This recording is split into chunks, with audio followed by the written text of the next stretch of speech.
Assalamualaikum warahmatullahi wabarakatuh. Saya Padli Bepiana dari kelas D23H.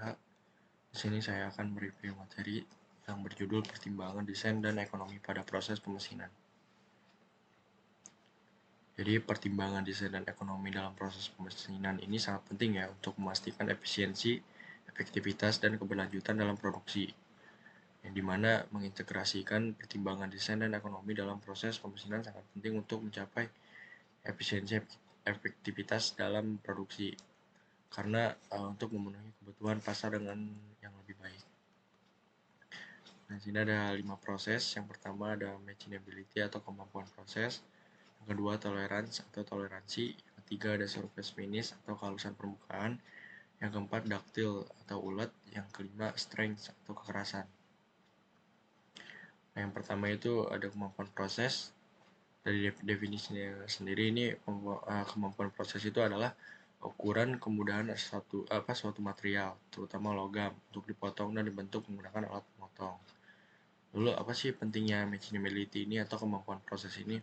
Yang pertama itu ada memilih material dengan machinability yang baik, dapat mengurangi biaya produksi dan waktu pemprosesan. Lalu yang kedua, material yang sulit diproses dapat meningkatkan biaya dan waktu yang dibutuhkan untuk mencapai hasil yang diinginkan. Lalu apa saja faktor yang mempengaruhi machinability? Yang pertama itu ada kekerasan material, kedua kekuatan tarik, dan yang ketiga ada sifat thermal. Lalu kedua yang proses toleransi ya. Toleransi ini dalam proses pemesinan yaitu batasan yang ditetapkan pada dimensi dan bentuk suatu komponen yang dihasilkan. Karena toleransi ini menunjukkan seberapa besar variasi yang diperbolehkan dari ukuran nominal atau desain yang diinginkan. Jadi dalam konteks pemesinan, toleransi sangat penting karena tidak ada proses pemesinan yang dapat menghasilkan ukuran yang sempurna secara konsisten. Nah, di sini ada 3 jenis toleransi. Yang pertama itu ada toleransi linear, yaitu untuk menentukan batasan ukuran linear seperti panjang atau diameter. Kedua itu ada toleransi sudut, yang dimana menentukan batasan untuk sudut seperti sudut antara dua permukaan. Yang ketiga ada toleransi geometrik, mengatur batasan untuk bentuk dan posisi fitur, termasuk kelurusan, kekasaran, dan kesimetrian. Lalu ada yang ketiga, proses surface finish atau kehalusan permukaan. Kehalusan permukaan atau surface finish adalah ukuran kualitas permukaan suatu komponen yang dihasilkan melalui proses pemesinan atau proses manufaktur lainnya. Karena yang dapat mengaruhi fungsi itu cuma dari kehalusan permukaan ya. Dia itu ada metodenya pengukuran kehalusan permukaan. Ada dua ya. Yang pertama itu pengukuran kontak menggunakan alat pengukur yang memiliki probe yang bergerak di sepanjang permukaan untuk mengukur kekerasan. Kedua itu pengukuran non kontak yang dimana menggunakan teknologi seperti laser atau mikroskop untuk menganalisis permukaan tanpa menyentuhnya. Lalu yang proses keempat yaitu ductile atau ulet. Jadi ductile atau ulet itu adalah istilah yang digunakan untuk menggambarkan sifat material, terutama logam ya, yang dapat mengalami deformasi plastis yang signifikan sebelum mengalami patah. Material yang ulet dapat ditarik menjadi kawat dan dibentuk menjadi bentuk lainnya tanpa mengalami keretakan. Nah, itu ada 3 contoh dari material ulet. Yang pertama itu ada baja, yang kedua itu tembaga, dan yang ketiga itu aluminium.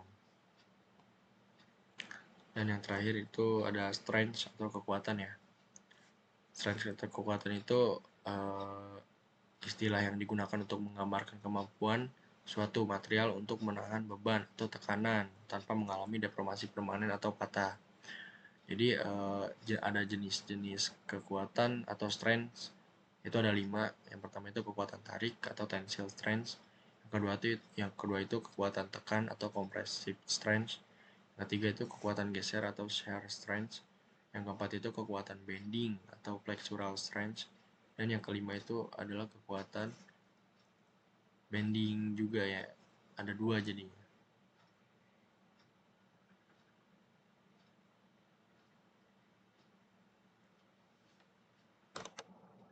Lalu kesimpulannya, pertimbangan desain dan ekonomi dalam proses pemesinan adalah aspek yang sangat penting untuk mencapai efisiensi dan efektivitas dalam produksi. Berikut adalah beberapa poin kunci yang dapat disimpulkan. Pertama, desain yang efisien, yang dimana desain komponen harus mempertimbangkan geometri, toleransi, dan aksesibilitas untuk memastikan bahwa proses pemesinan dapat dilakukan dengan mudah dan efisien. Desain yang baik dapat mengurangi waktu pemesinan dan biaya produksi. Lalu yang kedua ada pemilihan material, yang dimana memilih material yang tepat dengan sifat machinability yang baik dapat mengurangi biaya dan waktu pemesinan. Material yang sulit dan mudah diproses akan meningkatkan efisiensi produksi. Mungkin sekian penjelasan dari review materi dari saya. Saya mohon maaf. Wassalamualaikum warahmatullahi wabarakatuh.